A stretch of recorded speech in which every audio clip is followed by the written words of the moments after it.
सहस्रे खूडशारे द्विदश दश द्वादशार्धे चतुष्के वासान्ते बालमध्ये डफ कफ सहिते कंठदेशे स्वराणां हम क्षं तत्त्वार्थयुक्तं सकलदलगतं वर्णरूपां नमामि। प्रकाशमानां प्रथमे प्रयाणे प्रतिप्रयाणेऽप्यमृतायमानाम् अन्तःपदव्यामनुसञ्चरन्ति आनन्दरूपामबलां प्रपद्ये। एकैव शक्तिः परमेश्वरस्य भिन्ना चतुर्धा व्यवहारकाले पुरुषेषु विष्णु भोगे भवानी समरे च दुर्गा प्रलये च काली। जपो जल्पः शिल्पं सकलमपि मुद्राविरचनं गति प्रादक्षिण्यं भ्रमणमशनाद्याहुतिविधि प्रणामाशंवेशा सकल सुखमात्मार्पणदशा सपर्यापर्यस्तो भवतु यन्मे विलसितम्। श्रीमन्नारायण नारायण नारायण श्रीमन्नारायण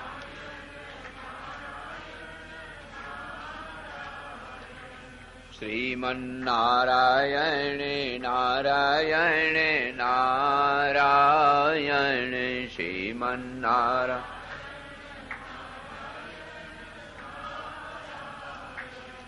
श्रीमन्नारायण नारायण नारायण श्रीमन्नारायण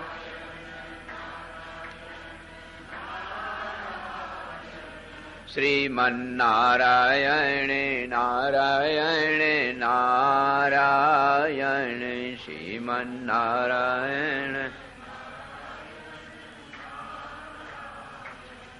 श्रीमन्नारायण नारायण नारायण श्रीमन्नारायण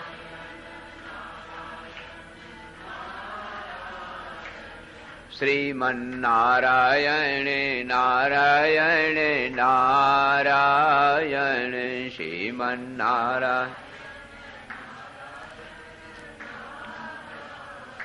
जनक सुता जग जननी जानकी जनक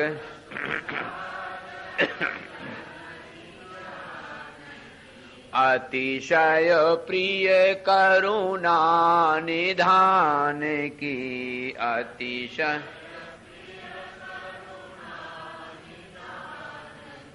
ताके जुग पद कमल मनावों ता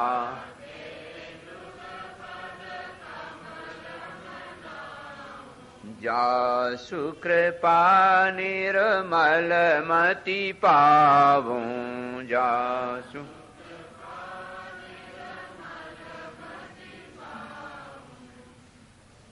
सच्चिदानंद रूपां तां गायत्री प्रतिपादितां नमामि ह्रीं मयीं देवीं धियो यो न प्रचोदयात्।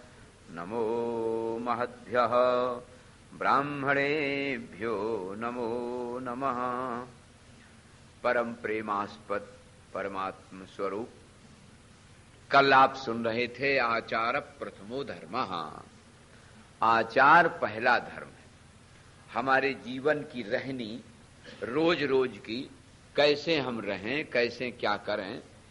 तो आपने सुना था प्रातः उठें और उठते ही अपनी शैया पर ही थोड़ा चिंतन करें अपने संप्रदाय के अनुसार, अपने गुरुदेव के बताए अनुसार प्रक्रिया होती है। जिन लोगों ने कहीं सीखा नहीं है और अपने आप अपने को ही सबसे बड़ा समझ रहे हैं, वो थोड़ी भूल में है। सीखना पड़ता है। माता सिखाती है उठना, बैठना, चलना, कपड़ा पहनना, तो सबसे पहला गुरु तो माँ है। मातृ देवो भव। इसके पश्चात शिक्षा का दाता पिता है, वो सिखाता है। और फिर सद्गुरु, एक शिक्षक, गुरु और सद्गुरु। शिक्षक तो जो पाठशाला में, स्कूल कॉलेज में पढ़ाते हैं वो शिक्षक कहलाते हैं, और जो पहले जनेऊ के समय में गायत्री मंत्र देते हैं उनका नाम गुरु होता है। लेकिन सद्गुरु संत होते हैं। एक सामान्य बात है कि श्रीमद् भागवत का वक्ता कोई गृहस्थ नहीं है, आप सब लोग जानते हैं, न देवी भागवत का। उत्तम वक्ता सबसे पहले सुखदेव भगवान हैं, वो बिल्कुल विरक्त हैं, श्रुतिसार तपोनिष्ठ, आप सब उनकी कथा जानते हैं। जैसे ही पैदा हुए तैसे निकल पड़े सुखदेव भगवान। सनकादिकों ने नारद जी को सुनाया, तो वो तो फिर कहना ही क्या, हो तो 5 ही वर्ष के हमेशा रहते हैं, पूर्वेशाम पूर्वजा। तो सनकादिक सबसे पहले, और सुखदेव भगवान, और तीसरे नारद जी जिन्होंने व्यास जी को सुनाया, व्यास जी ने सुखदेव जी को सुनाया। ये तीनों विरक्त हैं। इसलिए भागवत का नाम ही है परमहंस संहिता। वो तो गृहस्थ कोई वक्ता है ही नहीं उसका। इसका ये अर्थ नहीं है कि क्या गृहस्थ कथा नहीं कह सकते हैं। कहने की तो बात दूसरी है। कहते तो देखो, काकभूषुंड जी कथा कह रहे थे और भगवान शंकर स्वयं सुनने गए थे, लेकिन कथा का जो वक्तृत्व प्रारंभ हुआ है वो मैं आपको बता रहा हूं। यहां भी देवी भागवत में भी वही बात, यहां का वक्ता कोई गृहस्थ नहीं है।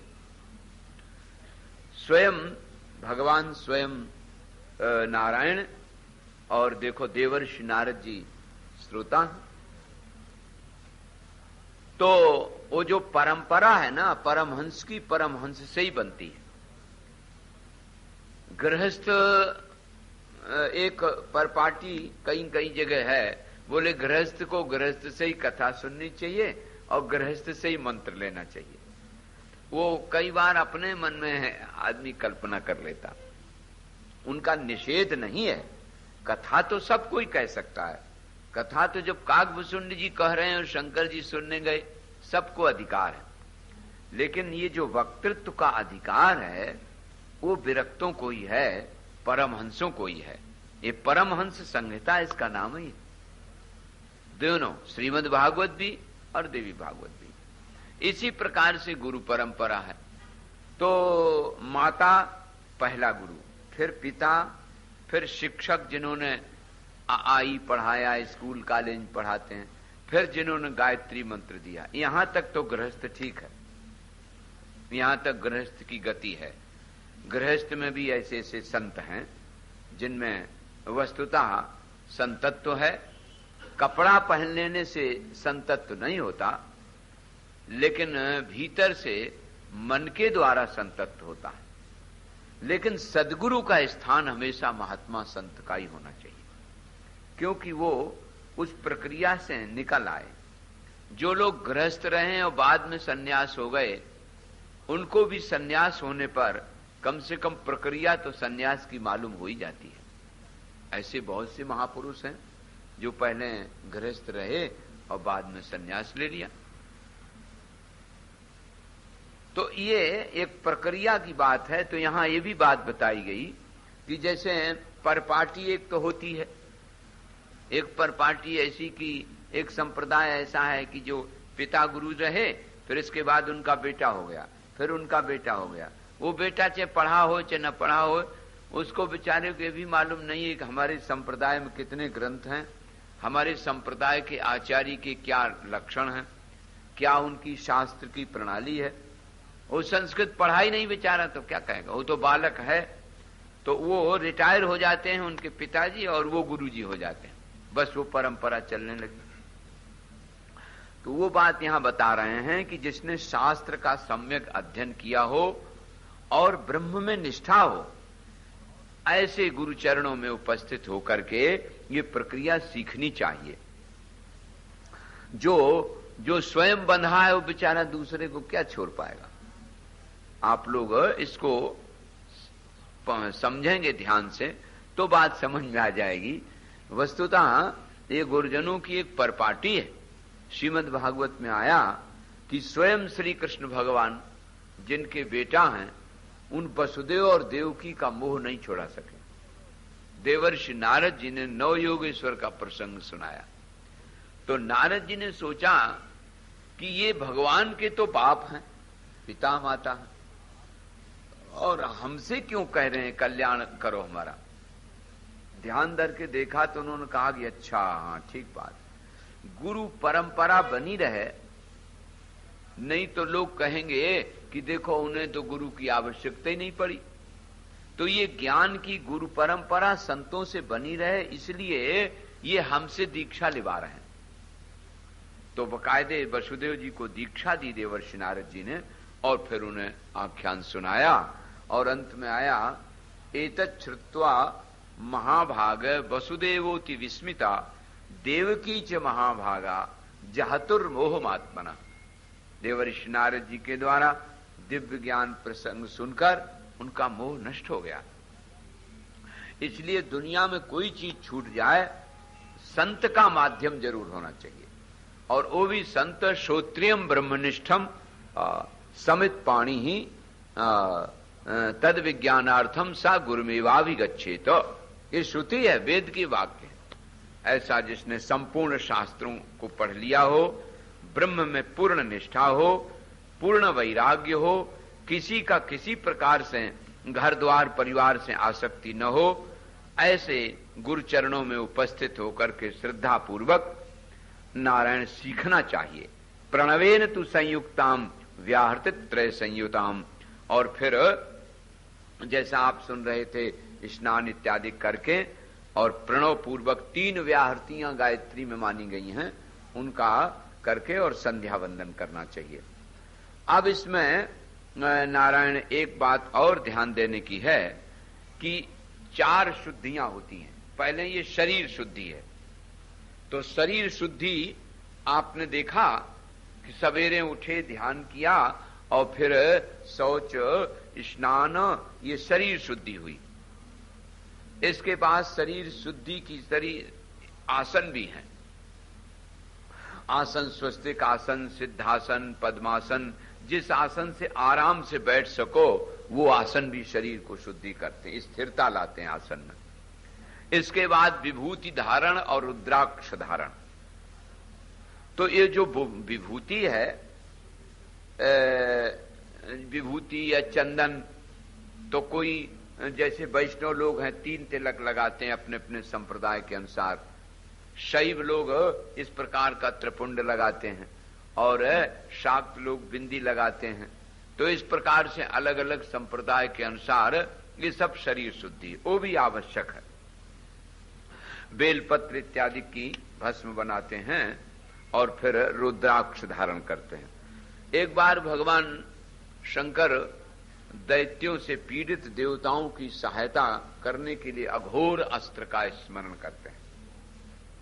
तो उस समय वो बहुत वर्षों तक आंखें बंद करे बैठे रहे। तो जब नेत्र खोले तो तीनों नेत्रों से कुछ आंसू गिरे। तो सूर्य अर्थात पिंगला जो दक्षिण नेत्र है, उससे आंसू जो गिरे वो सफेद रुद्राक्ष बन गए, और चंद्र नाड़ी अर्थात वाम नेत्र से जो गिरे वो रक्त वर्ण हो गए, और नारायण जो अग्नि नेत्र से, तृतीय नेत्र से गिरे वो कृष्ण वर्ण हो गए। तो ऐसे ही ब्राह्मण, क्षत्रिय और वैश्य के क्रम से इनके माने गए रुद्राक्ष। तो आंसू ही रुद्राक्ष बन गए। उन रुद्राक्ष का धारण करने का बड़ा विधान है। रुद्राक्षम केवलम वापी यत्र कुत्र महामते समंतकम व मंत्रेण रहितम भाववर्जितम। और उनका बहुत प्रकार से वर्णन भी आया है। अर्थात जो सफेद हैं नारायण, वे श्वेत वर्ण रुद्राक्ष जाति से ब्राह्मण हैं और रक्त वर्ण के क्षत्रिय हैं, और श्वेत और रक्त दोनों मिलवा है वो वैश्य हैं, और कृष्ण वर्ण शूद्र संज्ञक हैं। एक मुखी तो साक्षात शिव ब्रह्म स्वरूप है। एक मुखी बहुत कम मिलते हैं, यूं तो अब तो बना लिए गए हैं तो वो नहीं, लेकिन एक मुखी बहुत विलक्षण होता है, राज सुख देने वाला होता है। नारायण उसके धारण से सब प्रकार से पाप दूर हो जाते हैं। और नारायण धीरे धीरे प्रत्येक नाम का अलग अलग वर्णन भी किया गया है। उसमें मुख्य रूप से पंचमुखी चलते हैं, और नहीं तो दो मुखी देवी देवता के अपना अपमान करने से दोष जो लगता है वो दूर कर देते हैं। तीन मुखी साक्षात अनल अग्नि से किसी को जला दो नारायण तो वो पाप दूर कर देता है। चतुर्मुखी स्वयं ब्रह्म हत्या को दूर कर देता है।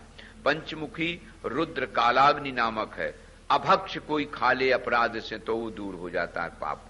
और छह मुख वाले कार्तिकेय भगवान हैं, साक्षात दाहिने हाथ में उनको धारण करना चाहिए, ये भी संपूर्ण पापों को दूर करने वाले हैं। सात मुखी नारायण अनंग नामक हैं, ये इनके धारण करने से पाप दूर हो जाता है। आठ मुखी विनायक देव हैं, अन्नकूट तुलाकूट स्वर्णकूट इत्यादि का पाप होने से वो दूर कर देता है। और वो आठ मुखी के धारण करने से नारायण सब प्रकार से सुख समृद्धि भी होती है। नौ मुख का भैरव रूप है, बाईं भुजा में धारण किया जाता है, उसको भुक्ति मुक्ति देने वाला है, और भ्रूण हत्या के दोष को ये दूर कर देता है। नौमुखी नारायण। और दसमुखी देव जनार्दन साक्षात रूप है, ये ग्रह पिशाच बैताल इत्यादि को धारण कोई दोष को दूर करता है। जिनके घरों में कई बार ऐसा देखा गया कि भूत प्रेत आ गया तो दूर कर देता है। सर्प का भय भी दूर कर देता है 10 मुख वाला। और 11 मुंह वाला रुद्र रूप है, ये शिखा में धारण किया जाता है, पुण्यप्रद है। और नारायण फिर संपूर्ण व्याधियों को दूर करता है, उससे कोई भय नहीं होता है और सुख मिलता है। हाथी यश मृग इत्यादि के जीवों को सुख करता है, प्रदान करता है। और 12 मुखी जो रुद्राक्ष है वो भी पाप नाशक है। 13 मुखी रुद्राक्ष तो बहुत ही उत्तम माना गया है, वो तो कार्तिकेय के समान अर्थ काम देने वाला है, रसायन सिद्धि उससे होती है, भोग प्राप्त होते हैं। और नारायण उसको धारण से भी पाप दूर होते। 14 मुखी रुद्राक्ष जो धारण करता है सिर पे धारण करना चाहिए, वो भी नारायण बहुत अच्छा माना गया है। तो ये एक रुद्राक्ष सिर पे शिखा में लगा ले, भक्ति से उससे भगवान की भक्ति प्राप्त होती है। और 26 की माला सिर पर, 50 की हृदय में, 16 की बाहों में, 12 की मणिबंध में, 108, 50 और 27 दाने की रुद्राक्ष माला अलग अलग धारण की जाती है।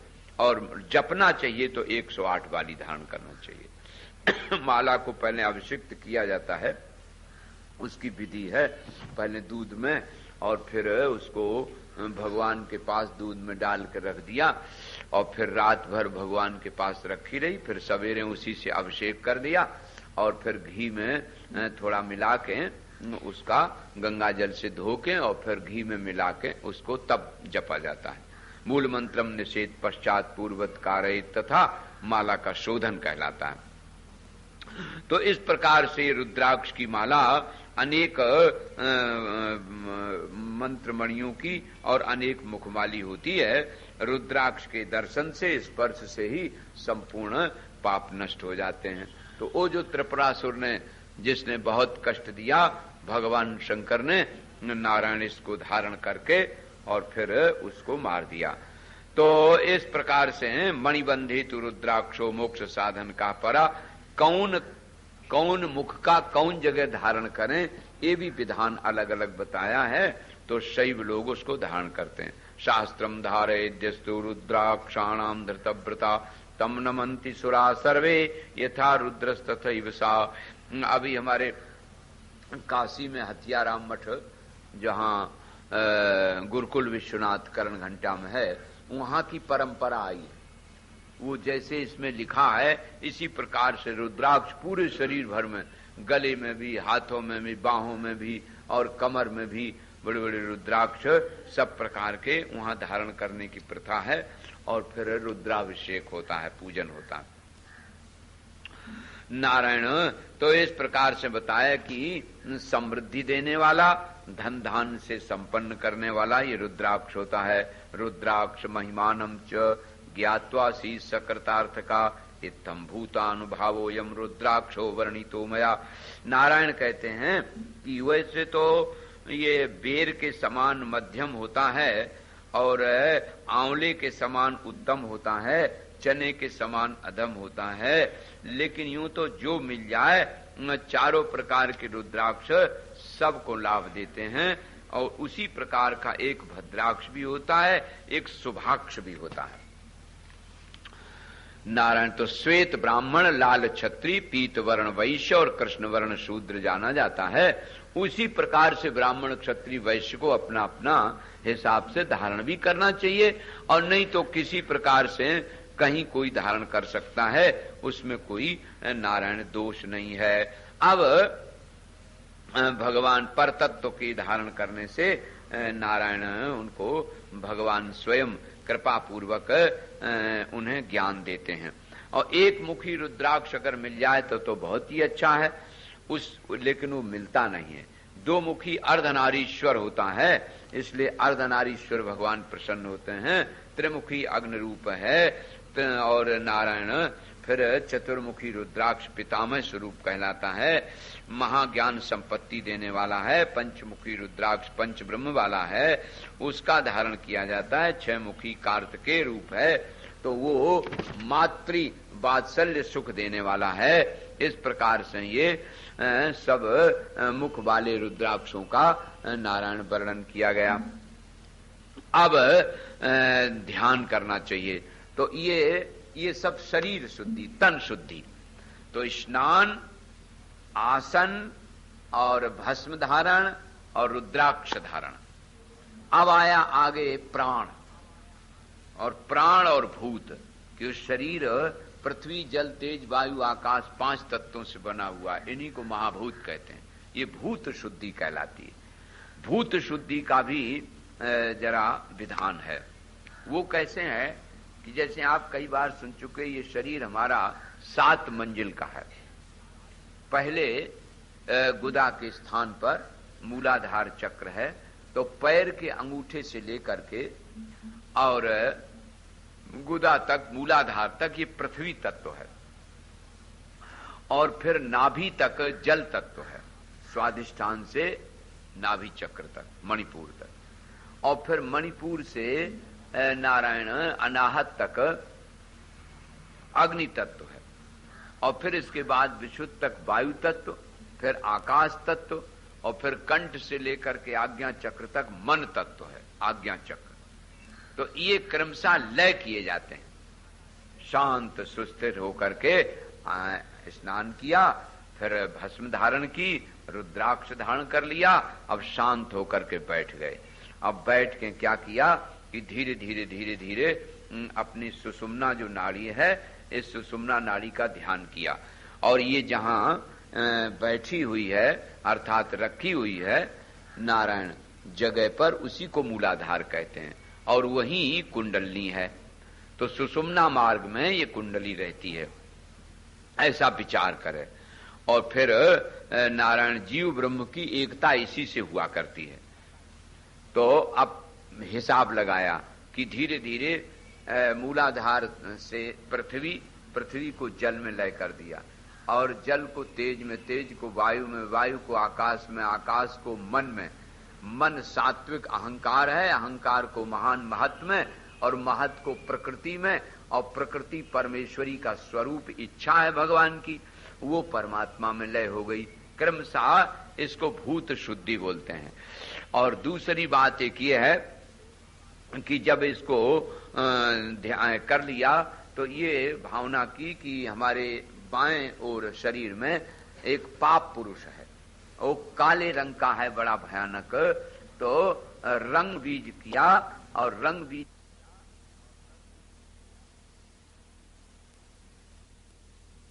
तत्व प्राप्त हो गया।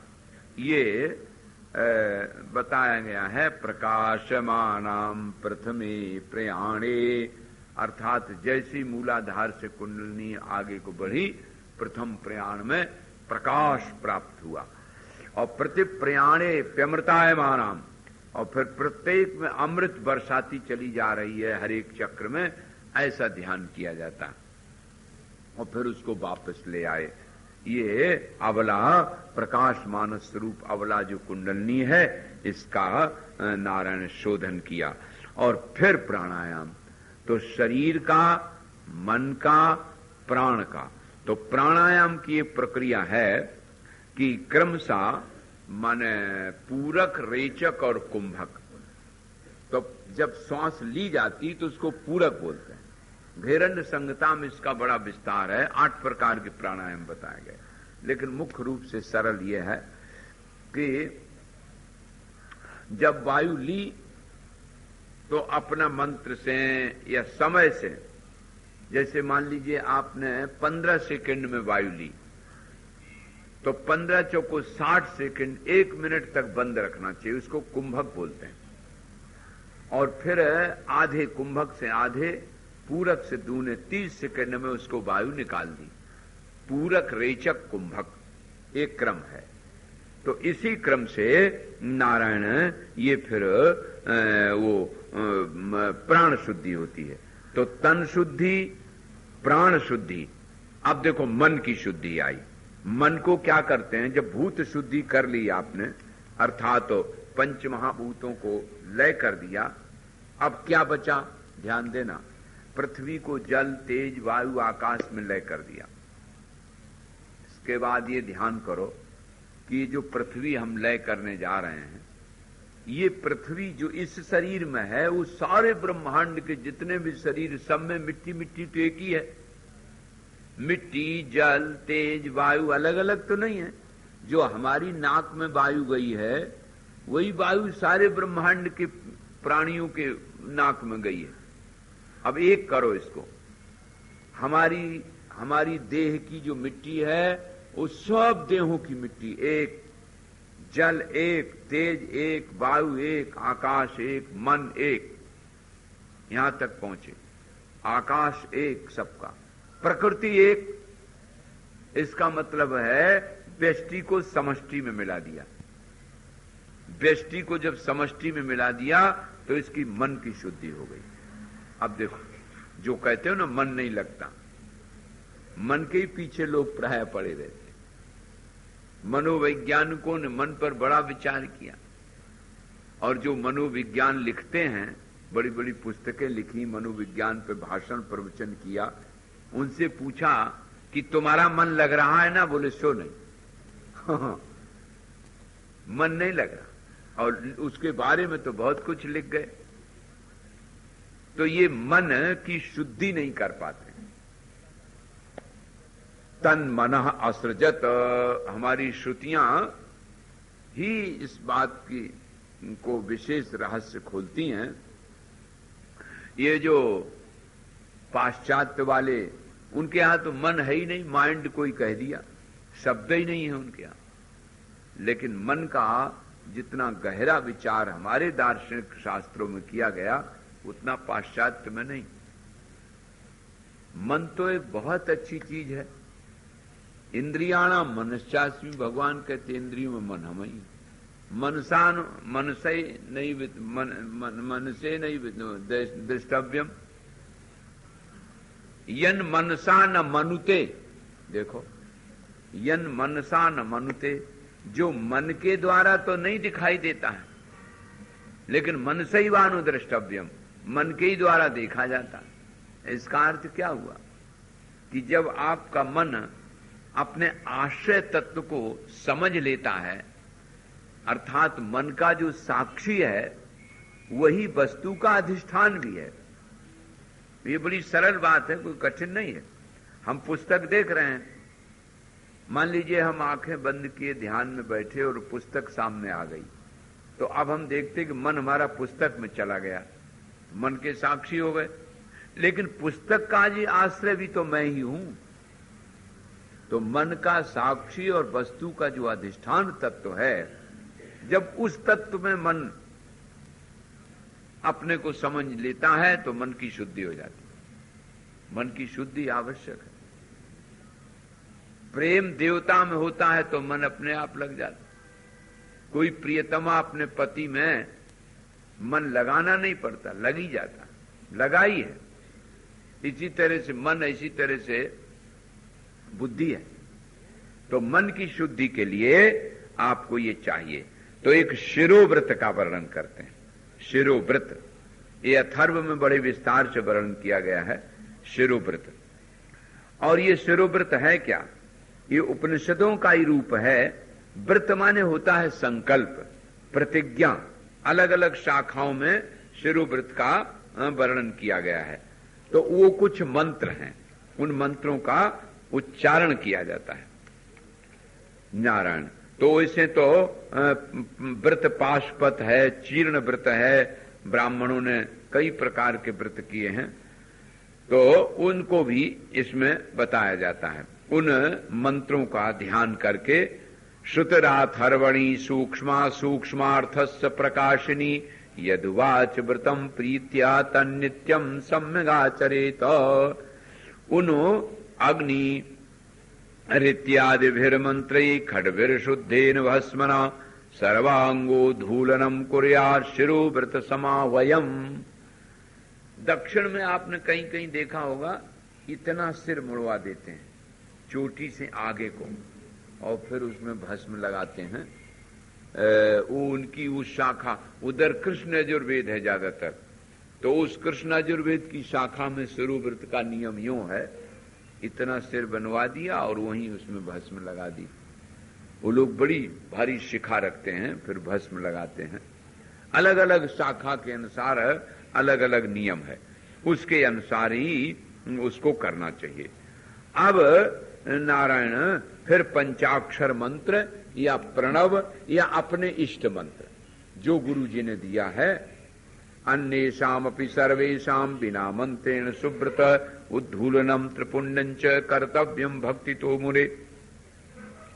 शिरोव्रत के अनुसार अब देखो क्रम, शरीर शुद्धि, फिर प्राण शुद्धि, फिर मन शुद्धि, अर्थात तो अपने मन को उस परम आश्रय तत्व में लगाना। मयि एव मन आधत्सो मयि बुद्धिम निवेशय। मैंने कल भी निवेदन किया था कि जब भगवान में मन लगाया जाता है तो मन शुद्ध भी होता है और शक्ति भी उसमें बढ़ती है, और नासवान में लगाए तो शक्ति भी ह्रास होती है और लगता भी कम है। इसलिए मन की शुद्धि, प्राण की शुद्धि, मन की शुद्धि, अब बुद्धि की शुद्धि आई। बुद्धि की शुद्धि कैसे होती है? तो बोले फिर उसके लिए त्रिकाल संध्या वंदन है। प्रातः, मध्याह्न और नारायण सायं, तीनों काल की अलग अलग संध्या होती है और अलग अलग उसके अनुसार नारायण नियम है। पूर्व वस्त्रम परित्यज्य शुद्ध वस्त्रम च परिग्रहेत। एक तो ये ध्यान रखे भाई, स्नान ना करे, सवेरे तो स्नान करके मान लो किया, अब दोपहर में स्नान न करे तो भी प्रक्षाल्य पादौ हस्तौ च, हाथ पैर धो लिए और गंगा जल को पान कर लिया और ध्यान ये किया नेत्र बंद करके कि मैं हरिद्वार गया हूं नारायण, और वहां जा करके हमने एक डुबकी लगा ली, एक डुबकी हो गई, दो डुबकी हो गई, 3 डुबकी लगा ली गंगा जी में, बस हो गई शुद्धि। अब इस प्रकार से गंगा जी का ध्यान करके गंगा जल में डुबकी लगा ली तो भी पवित्रता हो जाती है। फिर नारायण हाथ पैर धो करके और बैठ गए उसी प्रकार से जैसे पहले किया था। भूत शुद्धि की और भूत शुद्धि करके फिर लय प्रक्रिया की और लय क्रिया करके अपनी कुंडलनी को मूलाधार से लेके ऊपर तक ले गए और फिर नारायण संध्या वंदन करने लगे। तो संध्या वंदन भी दो प्रकार का है। एक तो गीता प्रेस वाली पुस्तक में जो संध्योपासन निकाला है वो वैदिक प्रक्रिया की है और इन्होंने यहाँ तांत्रिक प्रक्रिया की दी है। और ये जो संध्या वंदन एक नया संप्रदाय चला है जिसमें अभी यज्ञ हो रहा था और जो चाहे सो शूद्र गायत्री का जप कर रहे हैं, देवियों को जनेऊ पहना दिया, तो वो सब शास्त्रीय पद्धति नहीं है। वो तो जिसको कहते ना हिंदुस्तान भेड़िया धसान, जिधर ज्यादा वोट हो गए बस वही ज्यादा हो गया। शास्त्री की प्रक्रिया अपनी दूसरी है। इसमें वैदिक मंत्रों का प्रयोग नारायण सामान्य सार्वजनिक रूप से नहीं होता है कि माइक रख दिया सामने, 500,000 आदमी बैठा दिए, बोलो लो दीक्षा लो, एक ही साथ सबकी दीक्षा हो गई माइक से बोल के। तो वो पद्धति हमारी शास्त्रीय नहीं है। वो अगर कोई करते हैं तो हमें न उनसे निंदा है और न उनको हम गलत बताते हैं, लेकिन शास्त्रीय प्रक्रिया वो नहीं है। हमारे यहाँ तो शास्त्रीय प्रक्रिया जो वेद प्रतिपादित है वही मानी जाती है। अच्छा नारायण, तो अब इस प्रकार से देह का, तन का, मन का और बुद्धि का, प्राण का शोधन हो गया। अब इसके पश्चात उसी प्रक्रिया से अपनी अपनी संध्या वंदन कर ली नी नारायण। संध्या वंदन के बाद भगवान सूर्य को जल दिया जाता है। तो सूर्य भगवान के 12 नाम हैं।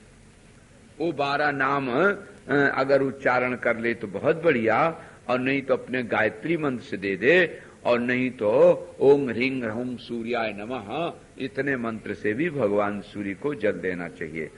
अच्छा, और एक बात और ध्यान रखे, प्रायः ये भूल हो जाती है कि जैसे मान लीजिए सूर्य भगवान किसी दिन बादल है और वो नहीं दिखाई दिए तो कहो कि अभी निकले ही नहीं, ऐसा नहीं, समय का ध्यान रखना चाहिए। और मान लीजिए कहीं आप चले गए बाहर और फिर देर में आए तो फिर ये न कहो कि अब चलो अब देर हो गई अब संध्या ही न करें, लेकिन करना चाहिए। हमने मुसलमान भाइयों को देखा कि जब उनका समय हो जाएगा ना पूजा का, तो जहां होंगे वहीं कपड़ा बिछा दे शुरू कर दिया, और हम लोग संकोच करने लगते, अरे यहां संध्या वंदन कैसे करें। अच्छा, ये प्रक्रिया न भी आवे तो जब सूर्य उदय हुए उसको संधि कहते हैं। रात्रि समाप्त हुई और दिन आया तो उस समय आप 5 मिनट के लिए ऐसे ही बैठ जाओ। भगवान ये देखता है कि ये हमारे लिए इस समय बैठ तो गया है। ऐसे दोपहर, जब दोपहर में 12 बजे तब, और फिर जब रात्रि आवे और दिन जावे तब संध्या, और फिर 12 बजे रात के। तो 12 बजे रात के मान लो सो गए, कोई बात नहीं, लेकिन जिन संध्याओं में आप जग रहे हैं उन संध्या के समय में और काम नहीं करना चाहिए। उस समय तो तुरंत बैठ जाओ थोड़ी देर के लिए। न भी कुछ आपको आता है प्रक्रिया तो अपने गुरुदेव के द्वारा बताए हुए मंत्र को कर लो, और गुरुजी से जो दीक्षित मंत्र हुआ हो उसी मंत्र का जप हमेशा कर सकते हो। वो अशुद्धि शुद्धि का हिसाब नहीं होता है। ऊंट न खुले तो कभी भी पढ़ सकते, लेकिन अपने ही मन से किताब में देख के मंत्र नहीं जपा जाता है। हाँ, कई लोग इसी अभिमान में रहते कि हमें कोई मिला ही नहीं गुरु, क्या बता मैं, कोई कैसा है कोई कैसा है। तो इसलिए इसमें बताई गई कि वो अधम होता है जो अपने ही आप किताब में देख करके और अपने मंत्र को अपने आप पढ़ने लगा। कई तो कहने लगते हमारे हनुमान जी गुरु जी हैं, हाँ हमारे शंकर जी गुरु जी हैं, हाँ, क्योंकि झंझट नहीं है। अरे कोई संत गुरु बनेगा तो आएगा तो फिर उसको भोजन कराना पड़ेगा, सेवा करनी पड़ेगी, अहंकार थोड़ा कम होगा ना, उसके सामने झुकना पड़ेगा ना। तो इसलिए कौन झंझट में पड़े, शंकर जी गुरु जी हैं हमारे, वो बात यहाँ बताई गई। और फिर इसके पश्चात जब संध्या वंदन हो जाए उस समय भगवान के लिए बैठ देना चाहिए। ये बात विशेष ध्यान में रखें। अब नारायण वर्णन किया है। एक हमारे माधवाचार्य जी हैं, उन्होंने क्यों नाम की पुस्तक लिखी थी। तो भस्म का चंदन का विधान कोई खंडन करता है तो उन्होंने बड़े ढंग से लिखा था कि कहते वही चंदन लगाने से, भस्म लगाने से, रुद्राक्ष धारण करने से, तुलसी धारण करने से क्या होता है, तो उसका नारायण मनोवैज्ञानिक प्रभाव भी होता है। इसलिए जैसे इसमें रुद्राक्ष का वर्णन है, ऐसे वैष्णव लोगों को तुलसी का भी वर्णन है, उसका भी बहुत महत्व है, उसको भी धारण करना चाहिए। तो अपने अपने गुरुदेव के द्वारा बताई हुई विधि के अनुसार पावनम पावनानांच श्रुति, बार बार ये बात आई जो शास्त्रों में, वेद में, जो हमारे शास्त्र परंपरा में है उसी को ग्रहण करना चाहिए। नारायण कहते अग्निरित्यादि भिर्मर्मत्रयी भस्म संशोध्य सादरम यस्योपनयनम ब्रह्म ब्रह्मन् सएव दुजुच्यते। जिनका उपनयन संस्कार जनेऊ होता है वही दुज होते हैं। द्वाभ्याम संस्काराभ्याम जन्म ऐसाम ते दुजाह, अर्थात एक संस्कार पहले हुआ और फिर जब जनेऊ हुआ तो दूसरा संस्कार हुआ तो वो ब्राह्मण कहलाते हैं। और ब्राह्मण क्षत्रिय वैश्य तीनों में जो संस्कार हैं उन तीनों को संध्या वंदन, गायत्री का जप, जनेऊ धारण करना, ये सब शास्त्र विहित बताया गया है।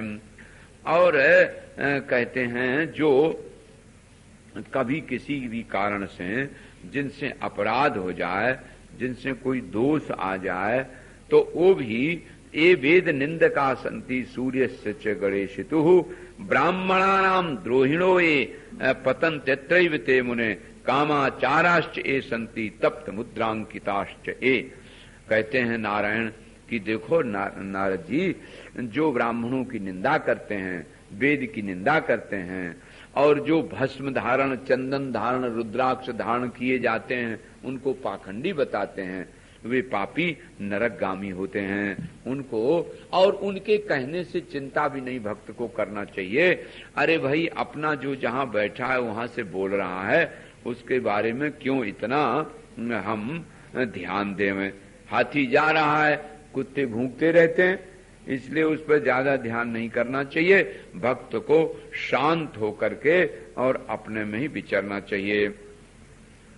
एक बार भगवान शंकर जी जहां विराजमान थे, देवताओं को साथ लेकर के वो सब भगवान शंकर और पार्वती के साथ विराजमान वहां पहुंचे। बड़ा सुंदर स्थान था, 16 वर्ष की अवस्था, अनेक अलंकारों से शोभित और नाना गुणों से युक्त भगवती पार्वती को बड़े स्नेह से शंकर जी देख रहे थे। तो चारों वेद के सहित भगवान ने उनको जाके प्रणाम किया और प्रणाम करके पूछा कि महाराज आप सर्वज्ञ हैं, नारायण हमें कुछ उपदेश दीजिए।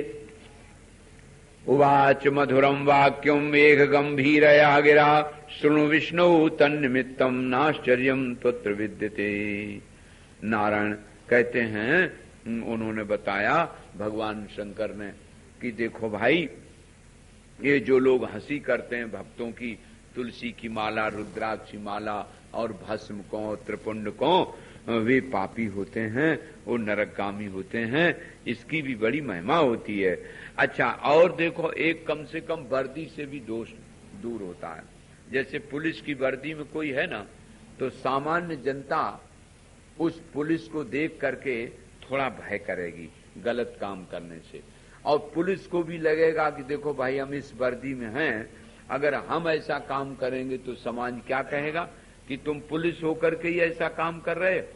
तो जैसे उस वर्दी से लाभ होता है गलत कामों से बचने का, ऐसे कहते हैं गलत कामों से बचने का नारायण स्थान बनता है। अब नारायण यही भगवान शंकर ने उनको बताया कि जो तुलसी या बेलपत्र या नारायण समुद्र तट की मिट्टी ये सब शुभ होती है और नारायण इसके अनुसार उसको धारण करने वाले की ना हंसी करो और वो परम पवित्र भक्त होता है। निशानी से भी दोषों से दूर बचने का रूप होता है। इस तरह से वर्णन किया। अब कहते हैं संध्या वंदन करके और नित्य निवृत्त होकर के अब जो नाटक में आपको पाठ मिला है, आप पति हैं, पत्नी हैं, माता हैं, पुत्र हैं, विद्यार्थी हैं, इंजीनियर, डॉक्टर, वकील जो कुछ हैं, तो काम करो। उदयास्तमयात ऊर्ध्वम यावस्यात् घटिका त्रयम्। लेकिन एक याद रखना चाहिए कि जब वो समय आवे तो उस समय जरूर नारायण अपना काम करना चाहिए, ध्यान करना चाहिए, संध्या वंदन करना चाहिए, क्योंकि वो एक समय उसी के लिए रिजर्व रखना चाहिए। और उस समय और न बने तो केशवाय स्वाहा, नारायणाय स्वाहा, माधवाय स्वाहा ऐसे 3 बार जल से आचमन कर ले और गोविंदाय नमो नमः कह ले और हाथ जोड़ के मधुसूदन भगवान को नमस्कार कर ले। नारायण हृषिकेशाय नमः, बाएं हाथ से हृषिकेश भगवान का प्रोक्षण करे और पद्मनाभ जो ब्रह्मा जी हैं, दामोदर नाम, मूर्धा से संकर्षण नाम, 12 अंगों का स्पर्श कर ले। फिर मध्यमा अंगुली से वासुदेव, प्रद्युम्न अंगुष्ठ से तर्जनी, नासा का स्पर्श करे अनिरुद्ध से, पुरुषोत्तम नाम से अनामिका से नेत्र छू ले और अधोक्षज नारसिंह भगवान का नाम लेके कान से, अच्युत के नाम से कनिष्ठ अंगूठा से और नाभि का स्पर्श और जनार्दन नाम से पाणितल का स्पर्श करे और फिर गऊ के कान के समान हाथ का आकार बना के और जल पिए और फिर नारायण संध्या वंदन की विधि करे। और ये मुद्राएं होती हैं, मुद्राएं गायत्री की मुद्राएं हैं। नारायण एकम दुकम त्रिकम चतुष्की तो सीखनी पड़ती हैं, उसके आकार बनाना पड़ता है और फिर उसी प्रकार से अपने प्रणव मंत्र से ही प्राणायाम करे और फिर आपोष्टामयु तानूर्जे दधातना महेरणाय चक्षु योवाशो तमोरसा तस्य भाजयते है ना, ये मंत्र है प्रोक्षण का, ये करे।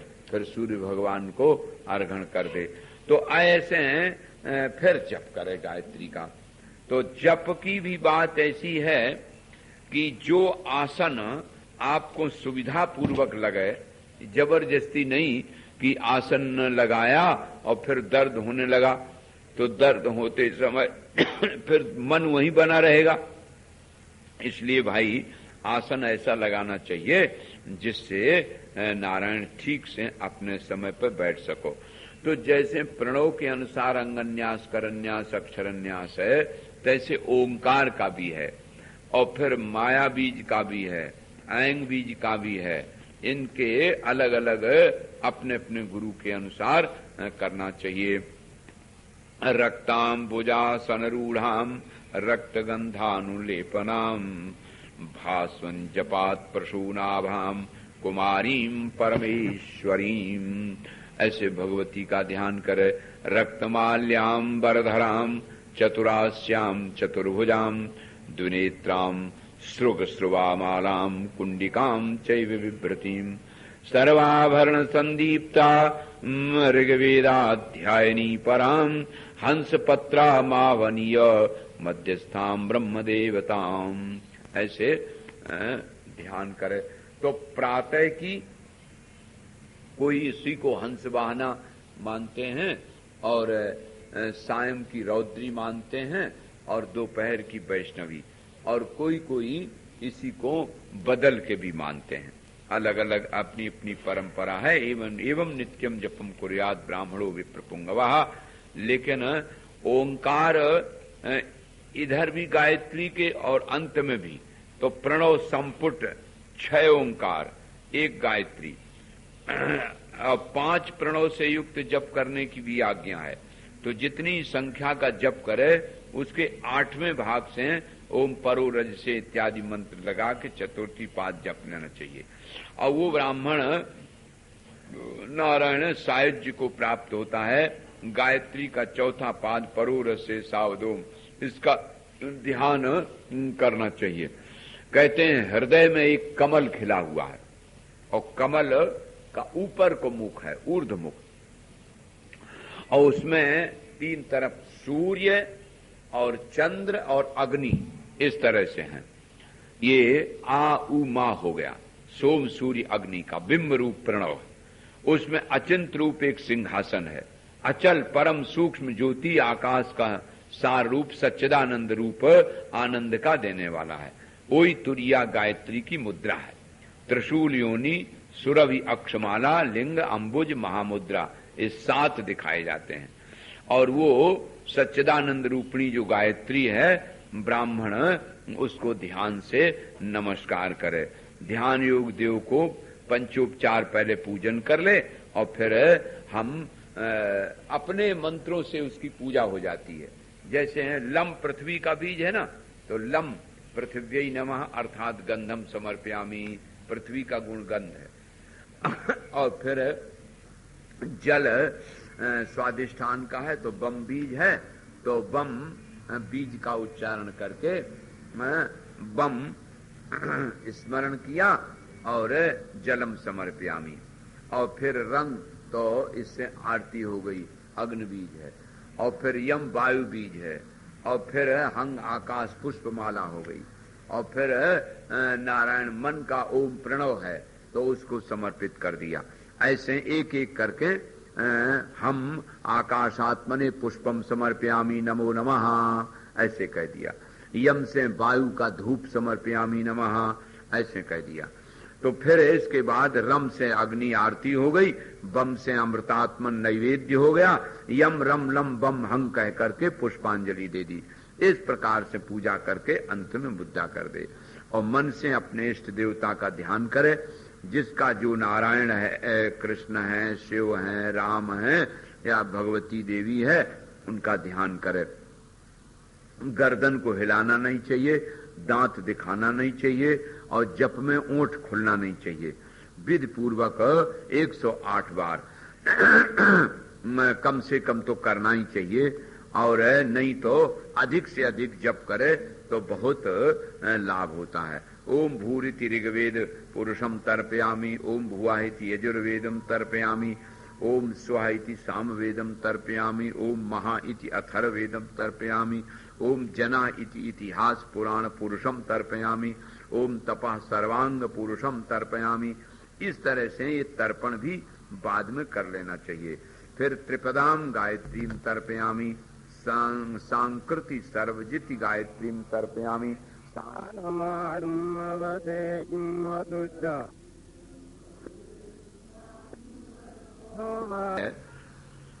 कि जैसे मान लो, ये भी मैंने निवेदन किया कि अगर उस समय आपको ये मातृका न्यास और ये पूजन की विधि नहीं है, तो भी उस समय बैठ जाओ।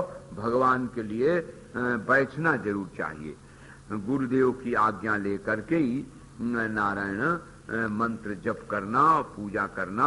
माया बीजत्रयम यत्नाथ सुस्फुटम चाति सुंदरम। अगर बड़ी भक्ति से महाराज कमल का पुष्प माई को अर्पित करते हो, मनु महाराज कहते हैं, तो उसके हृदय में निर्मलता आती है। भुवनेश्वरी का पूजन कुंद के फूल से करते हैं तो उसको प्रजापति अर्थात पुत्र की प्राप्ति होती है। अष्टगंध से माया बीज से करते हैं, मालती के फूल से, तो उसे नारायण परम पद की प्राप्ति होती है और विष्णु पद मिलता है। इस तरह से अलग अलग फूलों को और अलग अलग गिनती के अनुसार, ऐसे ही एक तुलसी का भी है, इतने 1000 तुलसी चढ़ाने से ऐसे विष्णु पद प्राप्त होता है। नारायण अब वर्णन करते हैं, एला लवंग संयुक्तम मुख सौगंधदायकम दद्या दिव्यै महाभक्त्या एन देवी प्रसीदति। भगवती की भी पूजा इसी तरह से करना चाहिए।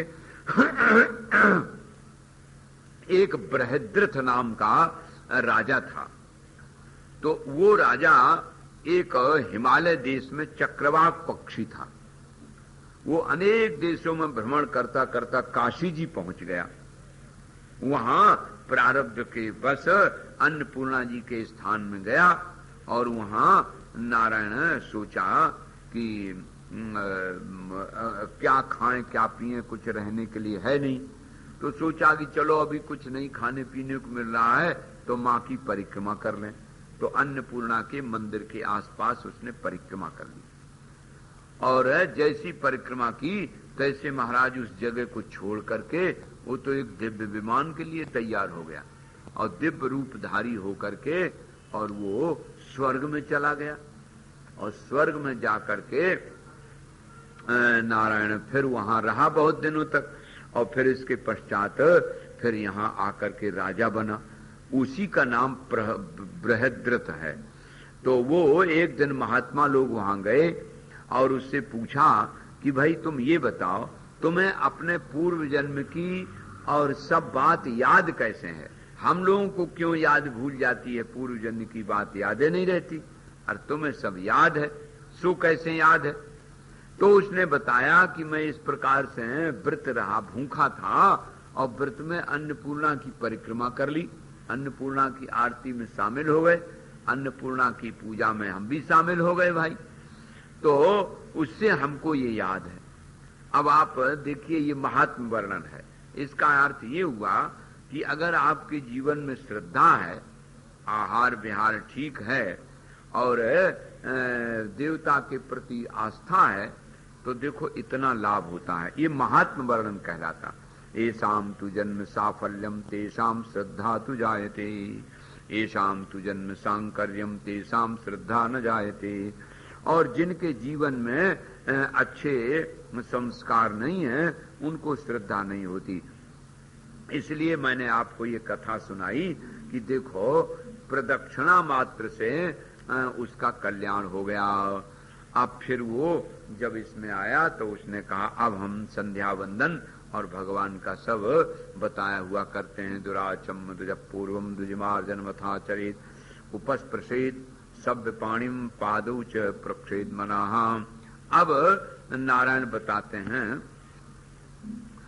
कपिलासुर नामानौ बोहली पंचशीर्षका प्राचीन वीतना तच्च कर्तव्य मत तर्पणम।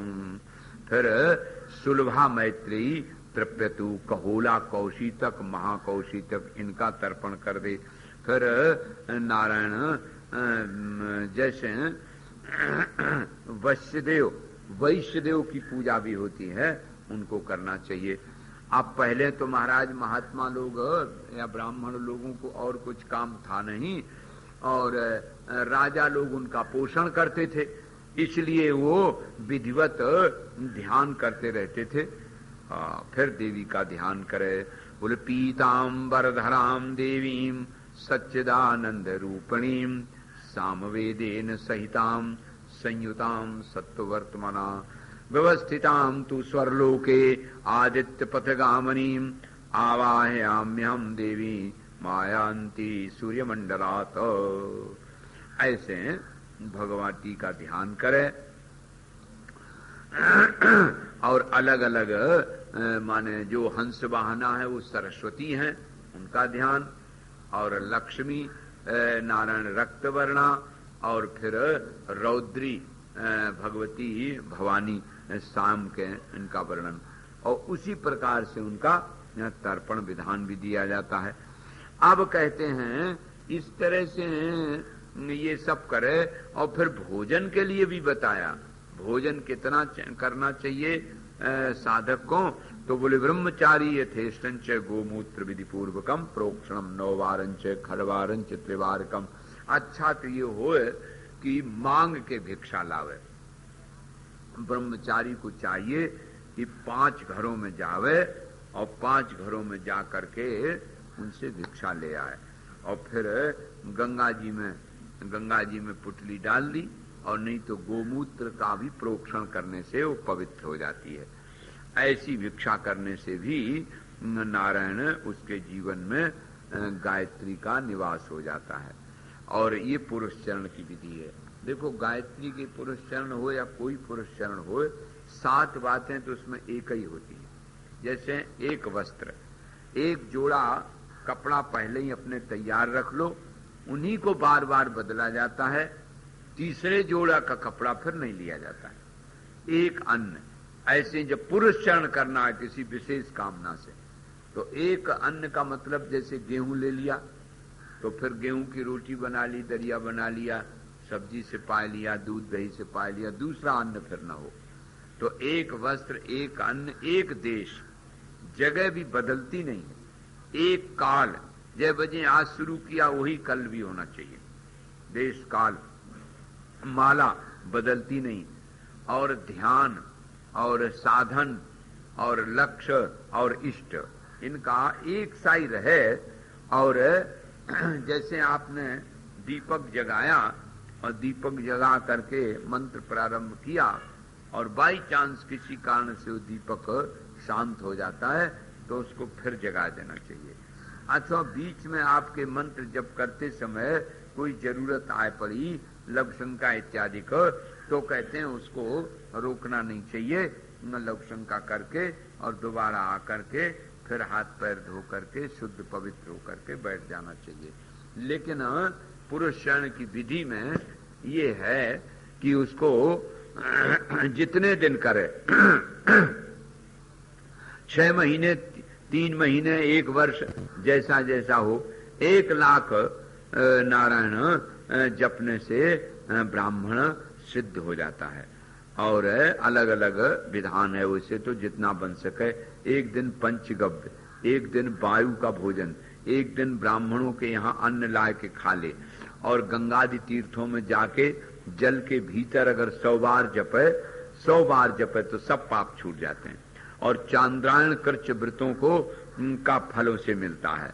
राजा ब्राह्मण जो अपने घर में जप करे, गृहस्थ ब्रह्मचारी वानप्रस्थ अधिकार पर तत्व से यज्ञादि पूर्वक फल उसको प्राप्त होता है। और मोक्ष का अधिकारी सौत स्मार्थ के अनुसार जो कर्म रोज करता रहा है, वो विद्वान ब्राह्मण अपने घर में या मंदिर में या कहीं वन में जहां उसको सुविधा हो वहां करे। अगर कोई नदी गंगा इत्यादि के पास में है तो ज्यादा लाभ होता है। नारायण तो कहते हैं इस प्रकार से वर्णन किया।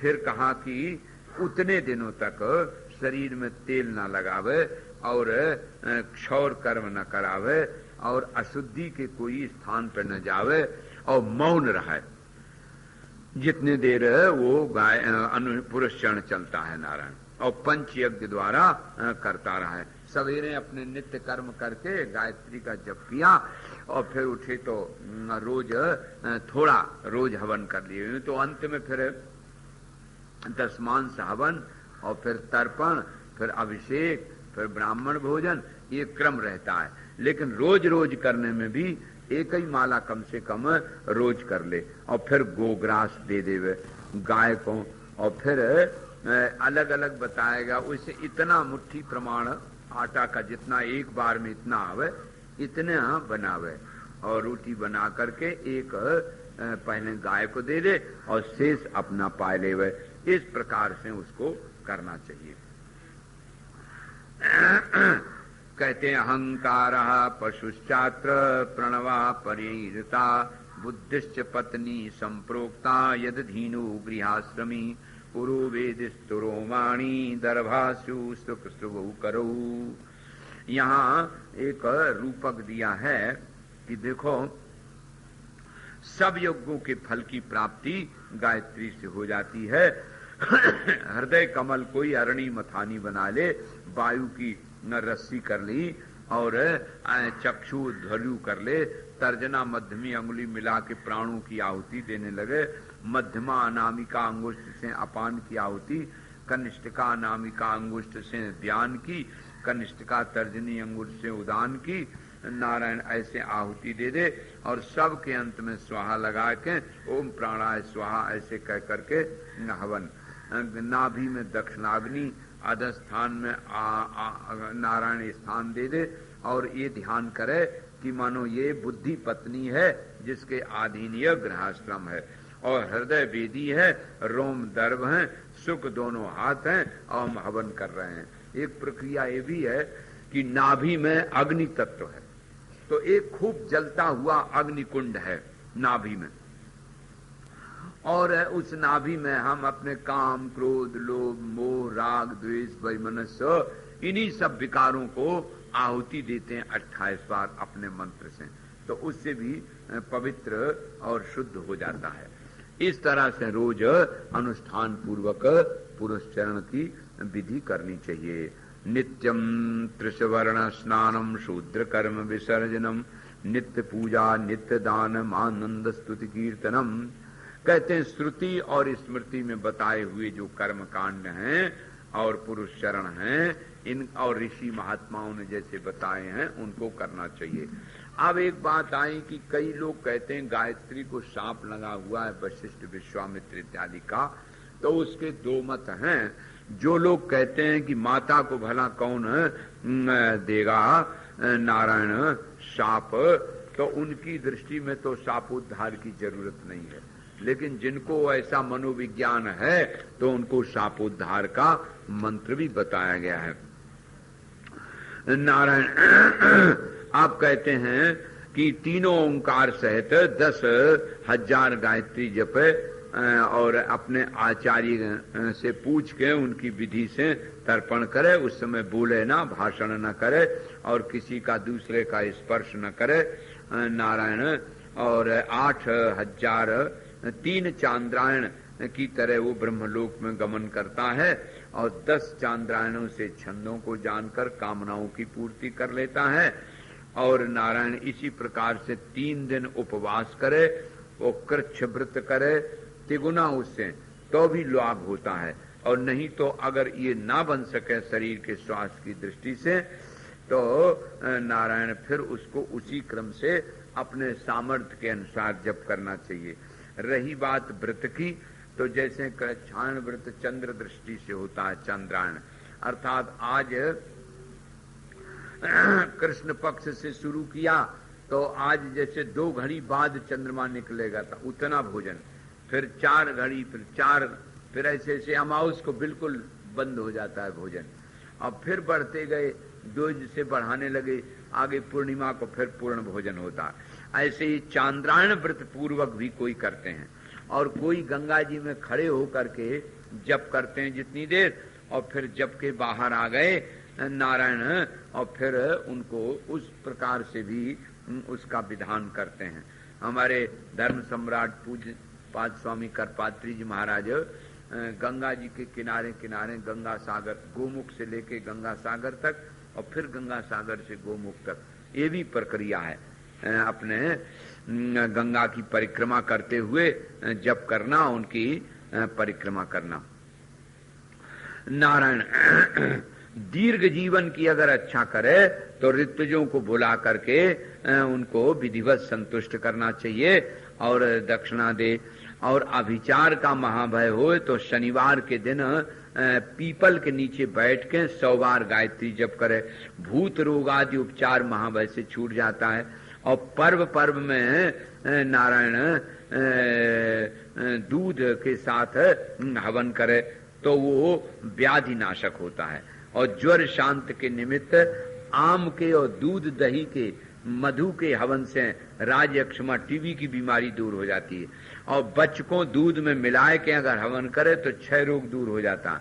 और पायस अन्न माने खीर का होम करने से सूर्य को निवेदन करे तो राजयक्षमा दूर हो जाए।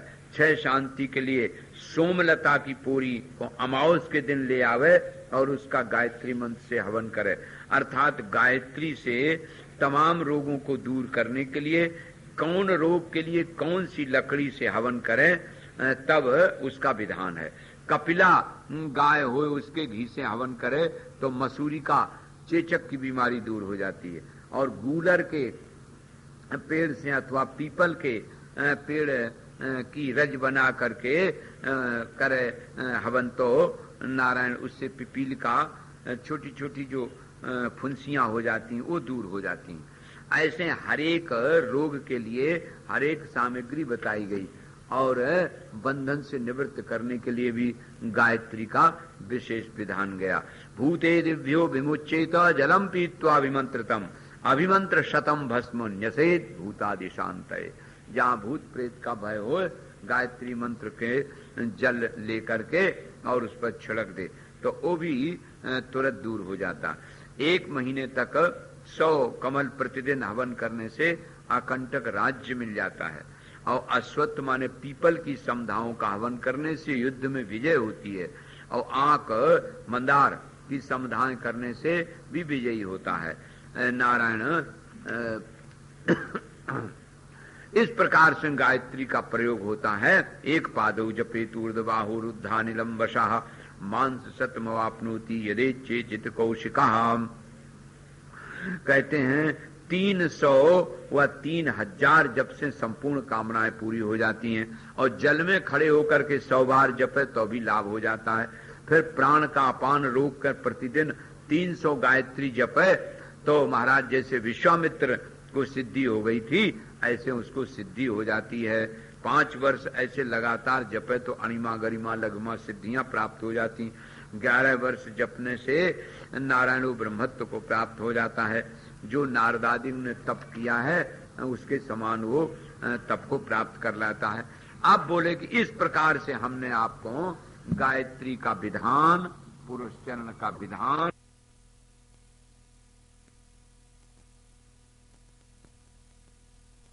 तो जितना बन सके कम से कम कुछ तो करते रहना चाहिए, ये बात बताई गई। अब 11वें स्कंद का प्रकरण आपने सुना। बोलो दुर्गा मैया की, गोविंद जय जय गोपाल जय जय गोविंद जय राधा रमण हरि गोविंद जय जय।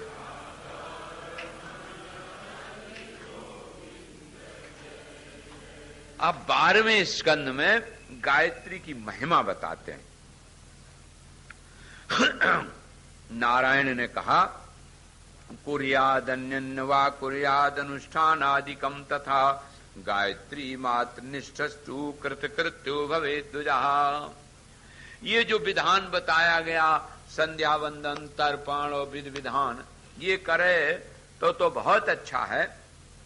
लेकिन कहते हैं अगर ये ना भी बन जाए तो संध्या सुचार्ग दानंच गायत्री जप में सहस्त्र तयम कुर्वन् सुरईम पूज्यो भवेन मुने। ब्राह्मण गायत्री का जपई 3000 कर ले और संध्याओं में अर्घदान सूर्य को दे दे, बस उससे ही काम चल जाएगा। चलो न्यास न भी करे तो भी कोई बात नहीं है। अब देखो थोड़ा कंसेशन कर दिया गया ना, लेकिन करना चाहिए। और अगत्य कौशिक वत्स पुलस मांडूक दुर्वासा नारद कश्यप ये वर्णों के 24 अक्षर बोले गए हैं। जैसे आपके गायत्री में 24 अक्षर है ना, ये क्रमशः एक एक अक्षर के मालिक है। गायत्री उष्णिक अनुष्टुप बृहति पंक्ति और त्रिष्टुप जगती अति जगती नारायण अति शक्वरी धृति अतिधृति विराट प्रस्तार पंक्ति कृति प्रकृति आकृति संस्कृति अक्षर पंक्ति प्रजापति। और तीसरे के चंद्रमा, चौथे के ईशान, 5वें के सविता, 6ठे के सूर्य, 7वें के बृहस्पति, 8वें के मित्रावरण, 9वें के भग, 10वें के अर्यमा, 11वें के गणेश, 12वें के त्वष्टा, 13वें के पूषा, 14वें के इंद्र और अग्नि। गणेश में एकादशकम त्वाष्टम द्वादशकम स्कुन पौष्णम त्रयोदशम प्रोक्त महेंद्राग्न चतुर्दशम, अर्थात तो 14वें के इंद्र और अग्नि दोनों हैं। वायव्यम पंचदशकम 15वें के वायु, 16वें के वामदेव, 17वें के मैत्रावरुण, 18वें के विश्वदेवा, 19वें के माताएं, 20वें के विष्णु, 21वें के वसु, 22वें के रुद्र, 23वें के कुबेर और 24वें अश्विनी कुमार। तो ये अक्षर के देवता हैं, अग्नि वायु सूर्य कुबेर यम वरुण बृहस्पति। नारायण ने कहा कि अब देखो वर्णों को शक्तियों के क्रम से बताते हैं। वामदेवी प्रिया सत्या विश्वा भद्रा विलासिनी प्रभावती जया शांता कांत दुर्गा सरस्वती विद्रुमा विश्वालेशा व्यापनी विमला तमोहारिणी सूक्ष्म विश्व योनि जाया बसा पद्मालया परा शोभा भद्रा त्रिपदा। ये 24 अक्षरों की शक्तियां वर्णन की। तो प्रत्येक अक्षर के देवता, प्रत्येक अक्षर के ऋषि, प्रत्येक अक्षर की शक्ति, चंपक अलसी के फूल के समान मूंगे का रंग, नवीन पल्लव स्फटिक के समान, पद्मरागमणि के समान, तरुण सूर्य के समान, अलग अलग प्रत्येक अक्षर का इनका रंग रूप भी बताया गया। फिर मुद्राएं बताई। नारायण सम्मुखम संपुटम चैव विस्तृतम विस्तृतम तथा द्विमुखम त्रिमुखम चैव चतु पंचमुखम तथा। ये सीख के करना पड़ता है। हम लोग तो बचपन से ही इसका अभ्यास करते रहे। अब यहाँ तो अब तो ऐसा देखा जाता है, ब्राह्मणों को देखो तो जनेऊ ही नहीं, उन पे कहोगे कहाँ चला गया तो बोले जी रात में गढ़ता था तो उतार के खूंटा में रख दिया। बताइए, जनेऊ गढ़ रहा है, उनको जनेऊ ही नहीं है तो फिर क्या है? यज्ञोपवीत बगैर गायत्री नहीं होती है।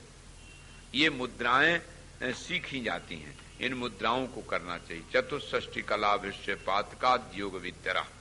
ऋषि कहते हैं नारद जी, ऋग साम अथर्व छंद ब्रह्म रूपा देवता और गायत्री परमा कला है। उसका पद बीज भर्ग शक्ति धिया कीलक और मोक्ष में इसका विनियोग आता है। इनके अलग अलग रंग रूप वर्णन किए गए हैं। नारायण इनका विधान गायत्री का नारायण ने बताया। आदि शक्ति जगन्मातर भक्तानुग्रह कारिणी सर्वत्र व्यापिके नंते श्री संधे ते नमोस्तुते। तुमेव संध्या गायत्री सावित्री च सरस्वती ब्राह्मी च वैष्णवी रौद्री रक्ता श्वेता सितेतरा प्रातः बाला च। सवेरे की बाला रूप गायत्री है। मध्याह्ने यौवनस्था भवेत पुनः वृद्धा सायं भगवती। और सायं के वही मध्याह्न में यौवन और सायं में वो वृद्धा है। हंसस्था गरुणारूढ़ा तथा वृषभ। पहले सवेरे की हंस में आरूढ़ और फिर दोपहर में गरुण पे आरूढ़ और तीसरे में वृषभ वाहिनी भवानी। ऋग्वेदाध्यायनो भूमौ दृश्यते या तपस्वी यजुर्वेदम पठन्ति च अंतरिक्षे विराजते। सो यजुर्वेद का पाठ करती हुई अंतरिक्ष में विराजमान है और सामगान का भूमि में विराजमान है और रुद्रलोक में प्राप्त होकर विष्णुलोक में निवास करने वाली ब्रह्मलोक में निवास करती है। तो इस तरह से अलग अलग तीनों गायत्रियों का गंगा च यमुना चैव विपाशा च सरस्वती सरयू देविका सिंधुर नर्मदे एरावती तथा गोदावरी शतद्रुश्च कावेरी देवलोकगा कौशिकी चंद्रभागा च वितस्ता च सरस्वती गंडकी तापनी तोया गोमती वेत्रवत्यपि इडाच पिंगला चैव सुषुम्ना च तृतीय का। इन नदियों का नाम लेते समय स्नान करे तो न भी ये नदियां हों उनका भाव रख करके तो पवित्रता आ जाती है। अलम्बुसा कोश्चैव शंखनी प्राणवाहिनी ये नाड़ियों के नाम है। और नारायण नाड़ी च तुम शरीरस्था घी से प्राक्तनैर्बुधई। आप वर्णन करते हैं कि इनको पढ़ाई ले केवल तो भी बहुत पुण्य होता है। अपुत्र को पुत्र मिल जाए, अनाथ धनार्थी को धन मिल जाए, तीर्थ तप दान यज्ञ योग सब फल मिल जाता है इनका स्मरण करने मात्र से। अब नारायण वर्णन करते हैं कि नारद जी ने कहा कि सब धर्मों के आप त्रिकालज्ञ और पंडित हैं। आपने सब पुराणों का रहस्य बताया, किससे ब्राह्मणों की गति और किससे मृत्यु का साधन बनता वो और बता दो। तो बताया कि देखो ये बात तुमने अच्छी पूछी, अब हम तुमको बता रहे हैं कि गायत्री के 1008 नामों का वर्णन है। नाने सहस्त्रोत्तर 1008 नाम है। उसमें अनुष्टुप छंद गायत्री देवी और हल अक्षर बीज है और स्वर शक्तियां हैं। मातृका अक्षरों से अंगन्यास करना चाहिए और फिर नवीन माला पहरे, कुमारी कमलासन पर आरूढ़, कंडिका और कमल धारण किए हुए कमल लोचनी है, ऐसा ध्यान करे। आकार आदि 35 नाम कहे गए। अचिंत रक्षण वाली, अव्यक्ता, अर्थमात्रेश्वरी, अमृत सागर के मध्य में रहने वाली अजिता है, पराजिता देवी है। अब नाम बिताए गए महाराज। तो 1008 नाम गायत्री के बोले गए। कस्तूरी, तिलका, कमरा, करीन्द्र गमना, कुहू, कर्पूर लेपना, कृष्णा, कपिला, कुहराश्रया, ज्वालामुखी, जबवती, ज्वरग्नि, चिवितृष्टवा, जमनी, जमना, जम्भा, ज्वलन, माणिक, कुंडला। शास्त्र स्तोत्र का जो पुरस्चरण करते हैं ना, तो 12 बजे तक तो जप होता है, और 12 बजे के बाद थोड़ा विश्राम कर लिया, भोजन कर लिया। इसके बाद 2 बजे दिन से पंचांग माने गायत्री का शास्त्र स्तोत्र और कोई न कोई उपनिषद और गीता, और फिर भगवती की स्तुति करके आरती इत्यादि कर दी। तो ये उस समय माया, तीता, मधुमती, मधुमासा, मधुध्रुवा, मानवी, मधुसंभूता, मिथिला पूर्वासिनी, ये गायत्री शास्त्र स्तोत्र अलग से भी मिलता है। जो लोग पाठ करना चाहते हैं उनको कर लेना चाहिए। गुरुस्तु विधिवत प्रातः कृत्यम सर्वं विधाय च, स्नान संध्यादिकम सर्वं यथा विधि विधाय च, कमंडल करो मौनी गृहम याया सरित तटात, याग मंडप मासाद विषेद तत्रासने वरे। अब दीक्षा की थोड़ी विधि बताते हैं। दीक्षा की विधि ये है कि जिस दिन दीक्षा लेनी हो शुभ मुहूर्त में पहले, एक दिन पहले गुरुदेव के चरणों में उपस्थित हो जाए और उनसे कहे कि महाराज मैं कल दीक्षा लेंगी सवेरे। तो फिर सवेरे स्नान संध्या वंदन इत्यादि करके, और महात्मा कमंडल लिए हो, मौन हो और नदी के तट पर हो तो बहुत अच्छा है। याग मंडप मासाद्य विशेष तत्रासने बरे। और अगर न हो किसी नदी के किनारे तो देवालय में हो, अथवा देवालय में भी न हो तो वो अपने स्थान पर आश्रम में जहाँ गुरुजी रहते हैं उसी स्थान पर स्वयं चल के जाना चाहिए।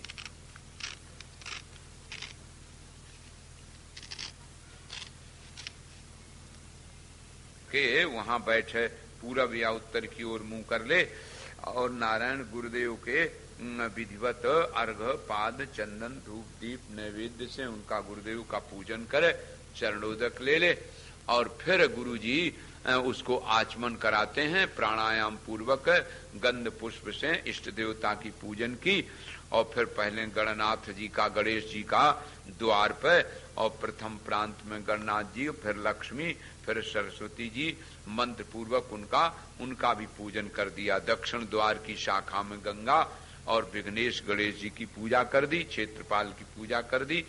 अब नारायण विधिवत पंचगव्य पान कराएं और फिर गुरुजी सब विधि से पूजन करा के उनको मंत्र की दीक्षा देते हैं। नारायण अब मंत्र की दीक्षा लेने के पश्चात फिर गुरुदेव की पूजा करे और नारायण महात्मा के लिए उनकी जो आवश्यक सामग्री हो वो उनको प्रेम से, श्रद्धा से भेंट करे, और फिर वो जैसा विधान बतावें उसके अनुसार फिर प्रतिदिन करना चाहिए। 10 बन्हे कला प्रोक्त आस्तुतान स्मरेत। अगर ज्यादा समय न मिले तो जो उन्होंने बताया है उसके विधान से थोड़ा बहुत अवश्य रोज कर लेना चाहिए। बीच में बिल्कुल ये नहीं कि आज बिल्कुल नहीं छूट गया, ऐसा नहीं होना चाहिए, ये उनका मतलब। और फिर उसकी विधि है थोड़ी, तो ये विधि तो जो यहाँ शाक्तों की दी गई है वो तो अपने अपने इष्ट के अनुसार रहनी चाहिए। अर्थात जो शैव हैं वो शिव की प्रक्रिया से, वैष्णव विष्णु की प्रक्रिया से, इसमें मातृका न्यास इत्यादि जो हैं वो शाक्त के ही हैं।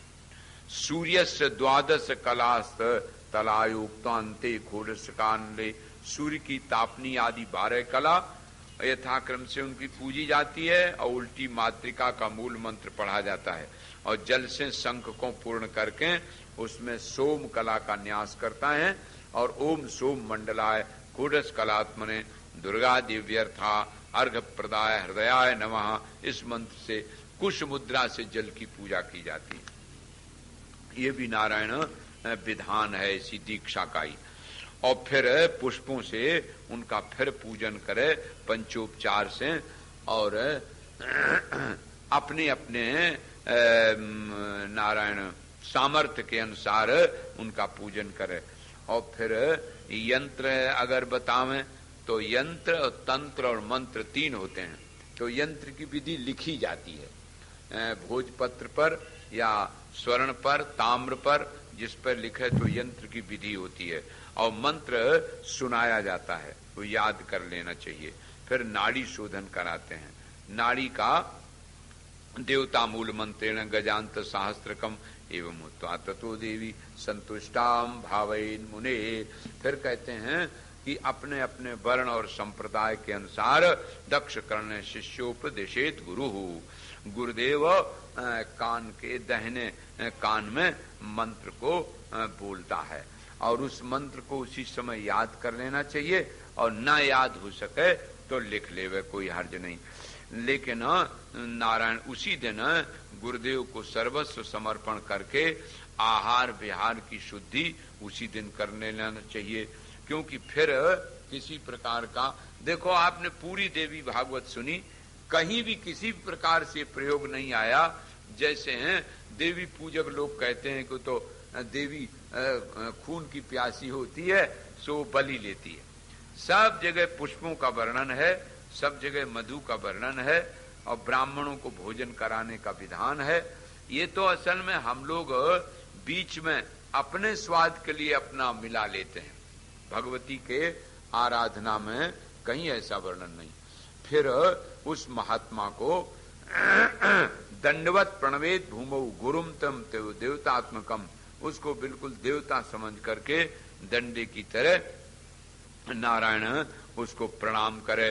और फिर सर्वस्व मर्पये तस्मै यावत जीव अनन्यधि, सब कुछ उसको समर्पित करना चाहिए, उसके आदेश का पालन करे। और फिर ऋत्विभ्यो दक्षिणाम दत्वा ब्राह्मणाश्चापि भोजयेत्, फिर ब्राह्मणों का भोजन करावे। हवन करने के पश्चात ब्राह्मणों का भोजन और उनको दक्षिणा दी। इस प्रकार की कहते हैं ये श्रद्धा है, दीक्षा कहलाती है। इति राज्ञो वच श्रुत्वा भगवान वादरायणा निजगात् तथा सर्वं क्रमेण मुनीश्वराः यत् श्रुत्वा तु दुजातीनां वेद श्रद्धा विवर्धते। कहते हैं वेद में ब्राह्मणों की श्रद्धा होनी चाहिए, वेद का ज्ञान भी होना चाहिए। नारायण ऐसी अवस्था में नारायण भगवती ही उसकी सहायता करती हैं, जो कोई इस प्रकार से दीक्षा लेकर के और सर्वस्व करता है। एक समय की बात है कि सब देवता लोगों का और दैत्यों का बहुत दिनों तक युद्ध हुआ। ये बात उपनिषद केनोपनिषद में भी आई। बहुत दिन तक युद्ध होता रहा, अंत में भगवती की कृपा से देवता लोग जीत गए। जब जीत गए तब तो महाराजों ने बड़ा अभिमान हो गया। साभिमानो जगामासु यत्र यक्षम विराजित, ये अभिमान हो गया, इंद्र कहाँ है हमने जीता, अग्नि कहाँ है हमने जीता, वरुण कहाँ है हमने जीता, अपने अपने अहंकार में भर गए। तो उसी समय में सब लोग आपस में लड़ भिड़ रहे थे, तब तक एक यक्ष प्रकट हो गया। वो यक्ष को देख करके अग्नि देवता गए। अग्नि देवता से कहा कि तुम कौन? बोले हम अग्नि। क्या करते हो? हम सारी दुनिया को जला सकते हैं। तो उस यक्ष ने एक तृण रख दिया सामने, बोले अच्छा इसको जलाइए, नहीं जला सके। पानी से कहा बहाइए, नहीं बहा सके। वायु से कहा उड़ाइए, नहीं उड़ा सके। तब इंद्र गया कि अरे ये कौन सा तिनका है जो कोई काम नहीं करता, तो गायब हो गया। उसी समय हेमावती भगवती प्रकट हो गई, बोले प्राद्रवच्च परम तेजो यक्ष रूपम परात् परम अंतर्धानम तथा प्राप्त तद यक्षम वासवावृता। इंद्र बड़े लज्जित हो गए और जब वो भगवती प्रकट हुई पराविद्या, कहा कि और यक्ष कोई नहीं था, ये परमात्मा ही था। तुम लोग जो ये कह रहे थे ना कि हम जीत गए हम जीत गए, तो तुम्हारे अभिमान को दूर करने के लिए कहा गया कि तुम तो एक तिनका भी नहीं उड़ा सकते हो, बहा सकते हो। ये शक्ति अभिमान की नहीं करनी चाहिए। तो इन इंद्रियों में बैठे हुए जो देवता है ना, ये कभी कभी आप कहने लगते कि हमने झूठा मुकदमा देखो जिता दिया, कैसी बढ़िया हमारी बुद्धि है।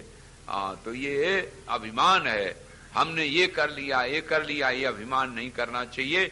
ये बात यहाँ बताई। तो भगवती ने इन सबको संदेश दिया। एक कथा आती है कि एक बार बड़ा भारी दुर्भिक्ष पड़ गया भाई, बहुत दुर्भिक्ष पड़ गया। तो उस दुर्भिक्ष में खाने पीने के लिए कोई व्यवस्था नहीं रही, जल ही नहीं बरस रहा था। तो सब ब्राह्मणों ने मिल करके प्रार्थना की भगवती की। तो भगवती पराम्बा की आराधना करने में उस समय गौतम ऋषि बहुत प्रसिद्ध थे। तो उस दुर्भिक्ष को देख करके सब लोग नारायण उनके पास गए, गौतम ऋषि के पास कि आप पराम्बा के साधक हैं, गायत्री आपको सिद्ध है, इसलिए हम सब आपकी शरण में आए हैं, आप हमारे ऊपर कृपा करें। तो गौतम ऋषि ने अपनी गायत्री की महिमा से महाराज तुरंत स्मरण किया भगवती का, और पाश्चात्या औत्तराश्च नाना दिव्या समाजजु दृष्ट्वा समाजम विप्राणाम प्रणनाम सा गौतम। गौतम जी ने उनको सबको आसन दिया, कुशल प्रश्न पूछा, वृत्तांत कहा और कहा कि भाई ठीक है, आप सब लोग हमारे यहाँ आए, हम धन्य हैं, आप ने अनुग्रह किया। अब तुम चिंता न करो, सबको संध्या जप में परायण हो जाओ, निवास करो, सब भगवान ठीक कर देंगे। ऐसा कह करके महाराज गायत्री की प्रार्थना की। तो वेद माता परात्पर तुमको प्रणाम है, तुम ही सब कुछ देने वाली हो, वेदांत वेद्य आप ही हैं। ऐसे गौतम जी ने महाराज उनको प्रणाम किया और जो स्तुति की जगन माता प्रकट हो गई। और एक पूर्ण पात्र गौतम ऋषि को उन्होंने दे दिया, कहा कि इससे सब संतुष्ट हो जाएंगे। सो महाराज ये कह के देवी तो चली गई, उस पात्र से पर्वत के समान अन्नों के ढेर निकल पड़े महाराज। अनेक प्रकार के खड़रस व्यंजन और सस्य, गऊं के लिए घास, सब प्रकार के उस पूर्ण पात्र से सामान निकल आए। अब तीनों लोकों में ऐसी कोई वस्तु नहीं रही जो उससे निकलना आई हो। सब लोग बड़े प्रसन्न हो गए महाराज। अब तो नित्य उत्सव होने लगा, गौतम ऋषि की जय हो, गौतम ऋषि की जय हो, सब जगह नारायण ये उनकी प्रशंसा होने लगी। अब देखो होनहार की बात, गौतम ऋषि की प्रसन्नता, गौतम ऋषि की प्रशंसा सबसे सहन नहीं हो पाई। तो ब्राह्मण लोग कुछ ईर्षालु थे, उन्होंने कहा कि क्या बताएं, जहां देखो तहां इन्हीं की प्रशंसा होती है, हम लोगों को कोई पूछता ही नहीं। तो उन्होंने एक दिन माया करके एक गाय बनाई, बिल्कुल बूढ़ी वृद्ध, और उसको जहां गौतम ऋषि संध्या कर रहे थे वहां जाके खड़ी कर दी। अब वो तो बिल्कुल वृद्ध थी, खेल तमाशा ही था। अब जहां देखा कि वो गाय बैठी है, तो वो जहां उनकी सामग्री रखी थी उसकी तरफ मुंह बढ़ाने लगी। तो उन्होंने धोखे से हूं कर दिया, मारा नहीं, हूं। तो गाय गिर पड़ी और मर गई। हूं शब्द से उसको निवारण ही किया था, लेकिन उसने तो प्राण त्याग दिए।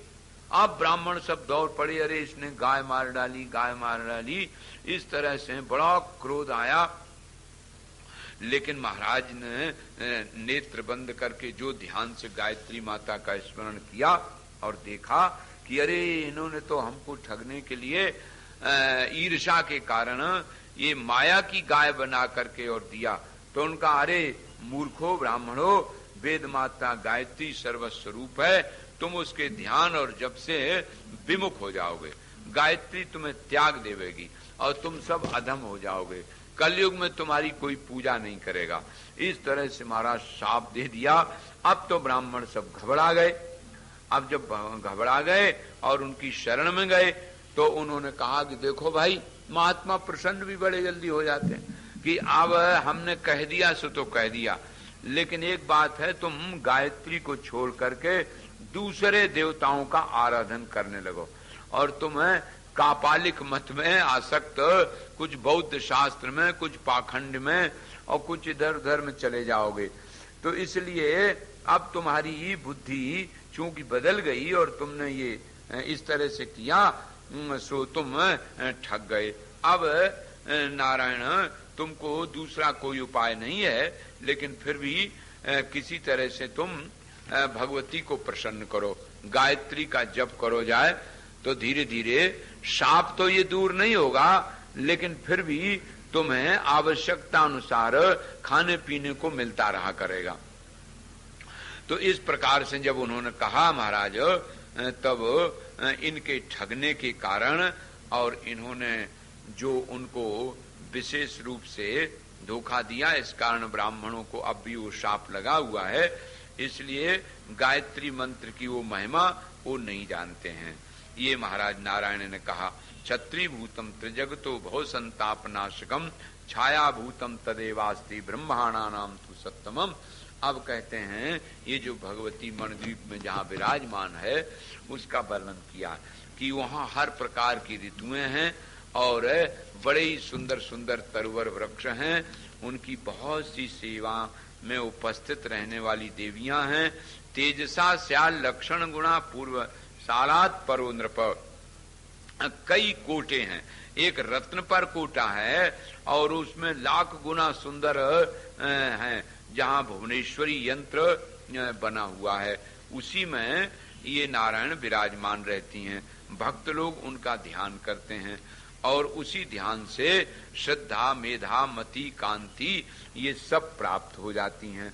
दुर्गा उषा लक्ष्मी श्रुति स्मृति धृति श्रद्धा मेधा मति कांति ये 16 शक्तियां वहां हमेशा विराजमान रहती हैं।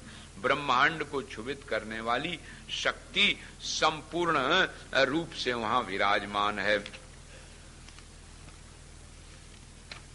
नारायण कहते हैं, देव्या निधिपति स्वास्ते सुगणी परवेष्टिता वारुणे तु महाकोणे मदनो रति संयुता। वहां भगवती का, यहाँ आप बैठे बैठे भी मणिद्वीप का ध्यान करेंगे ना नारायण, तो कहते हैं कि वो ध्यान में महामाया तुरंत प्रकट हो जाती है। इस तरह से आगे वर्णन किया है कि ये जो नदियां आपने पहले गिनाई थी उसके अनुसार ये नारायण जरा और मृत्यु को दूर करने वाली, चिंता को दूर करने वाली और भुवनेश्वरी भगवती का आराधन करने वालों को सब प्रकार की विद्या देने वाली ये शक्तियां उनके साथ हो जाती हैं। अब नारायण ने महात्मा नारद से कहा कि देखो महादेवी के परम अद्भुत इस पुराण को हमने तुम्हें सुनाया, ये अब अपने पिता के उद्धार के निमित्त तुम अम्बा यज्ञ करो। हे जन्मेजय, तुम्हारे पिता अंतरिक्ष में शरीर छोड़े हैं सर्प के कारण, तो तुम यज्ञ करो। राजा ने महाराज बड़ी प्रसन्नता से फिर वो यज्ञ कराया और जब यज्ञ कराया तो एक दिव्य विमान वहां आया और उस विमान बर मारुई मणिद्वीपम गतो भवत, और वही दिव्य रूप धारण करके जो उनके पिताजी जो परीक्षित हैं वो गए थे। तो इसलिए जन्मेजय ने कहा कि हम धन्य हो गए, आपने बड़ी कृपा पूर्वक हमको सुनाया। इधर नारद जी को नारायण ने सुनाया था, तो नारद जी भी बड़े कृतकृत हो रहे हैं कि देखो आपने बड़ी कृपा की। ये तो अर्ध श्लोकात्मकम यत्तु देवी वक्राब्ज निर्गतम, देवी के मुंह से निकला हुआ दिव्य आधा श्लोक और उसी का ये पूरा पुराण है। इस पुराण को जो कोई सुनता है, अपुत्रो लभते पुत्रान धनार्थी धनमाप्नुयात्, विद्यार्थी प्राप्नुयात् विद्याम कीर्तिमंडितम भूतलः, बंध्याम वा काक बंध्या वा मृत बंध्या वा यांगना शृण्वा दस तद्दोषो निवर्तित न संशया। सब प्रकार से उसको सब शुद्धि मिलती है।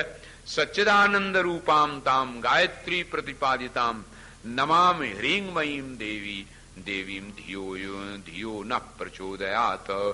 सूत जी महाराज ने इस प्रकार से नैमिषारण्य में बैठ करके 88,000 शौनकादिक ऋषियों को जो दिव्य पुराण सुनाया है उसका आदि से लेके अंत तक आप लोगों को भी यहाँ अध्यात्म प्रेमपुरी आश्रम में सुनाया गया। गुरु प्रसाद से जो कुछ मिला वो आपको समर्पित किया गया। नारायण बोलने वाली भी पराशक्ति जगदम्बा और सुनने वाली भी वही, क्योंकि नारायण मुंह में बैठ के एक के बोल दी और कान में बैठ के अनेकों ने सुन ली। तो जिसने सुनाया और जिसका ये है उसी को सादर समर्पित किया जाता है। आपने आदि से लेके और अंत तक इस बड़े सुंदर दिव्य पुराण को श्रवण किया। अब सायं के समय में एक बार इसको आदि से ले अंत तक सुना दिया जाएगा संक्षेप में, क्योंकि जिन लोगों ने कभी बीच में नहीं सुना तो उनको भी लाभ हो जाएगा। ये बड़ा ही दिव्य और परमहंस संहिता अद्भुत है और भगवती के पावन चरित्र ही इसमें मूल रूप से वर्णन किए गए हैं। आपने इसको जिस रूप में, जिस श्रद्धा और प्रेम से सुना है, भगवती नारायण सबके बुद्धि में बैठी हुई है, क्योंकि वही बुद्धि और धृति मेधा स्वरूपा वही है।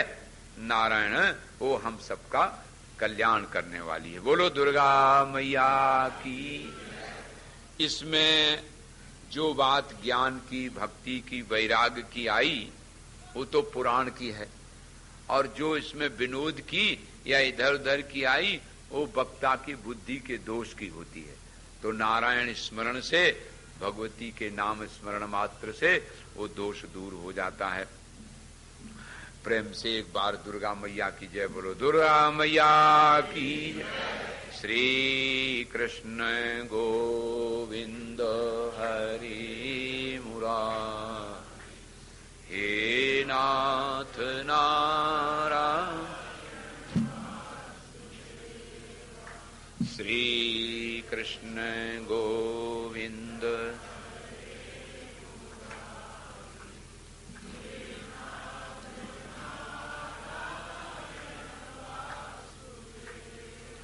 हे नाथ नारायण वासुदेवा, हे नाथ नारायण,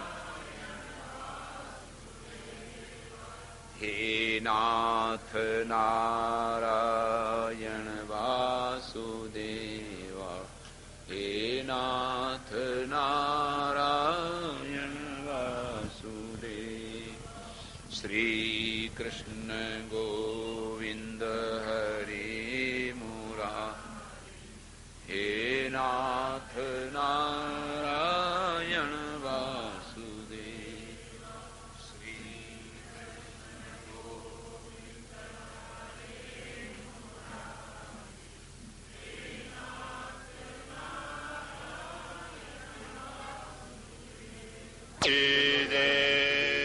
कृष्ण बलदेव की जय।